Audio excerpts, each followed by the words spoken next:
Welcome to Nano World, a realm so small it's visible to the naked eye, yet powerful enough to revolutionize our future. From medicine to agriculture, energy to electronics, nanotechnology is shaping the world in unimaginable ways.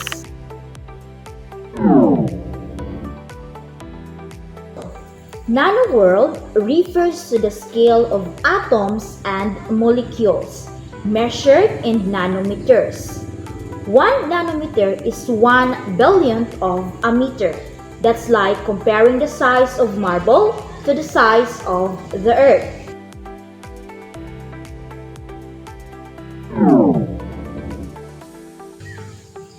Scanning probe microscopy.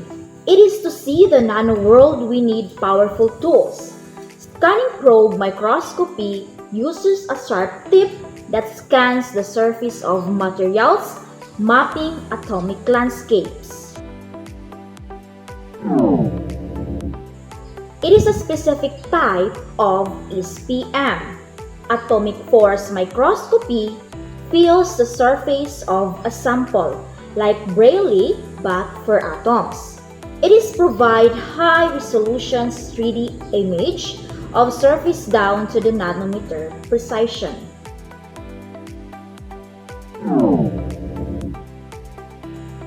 The idea began in 1959 with physicist Richard Feynman's famous talk, "There's plenty of room at the bottom."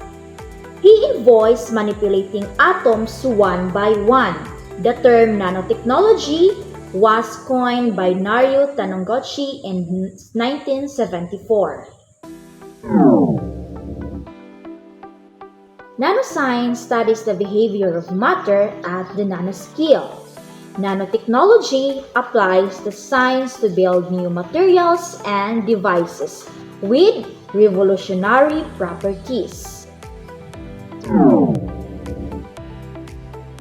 How small is small? A strand of DNA is about 2.5 nanometers wide. A virus about 100 nanometers.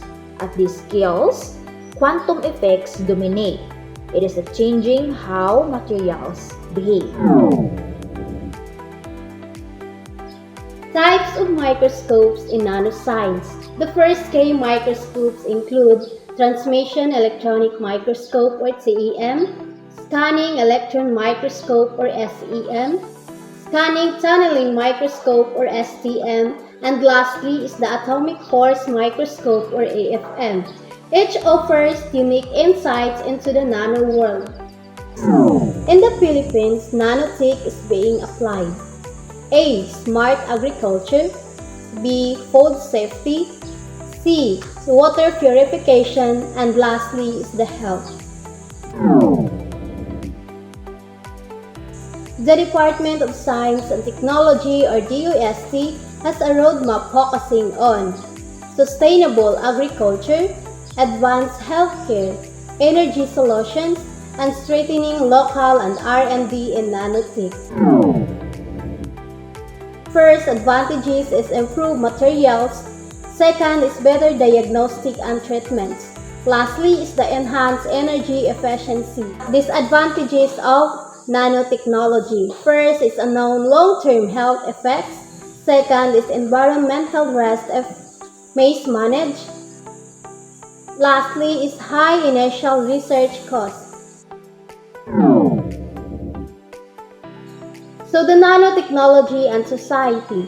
In environment, nanotech cleans polluted water and air, but can also introduce new pollutants. In health, it brings advanced drug delivery, but raises concerns about nanotoxicity. In economy, it creates new industries and jobs, yet may displace traditional ones.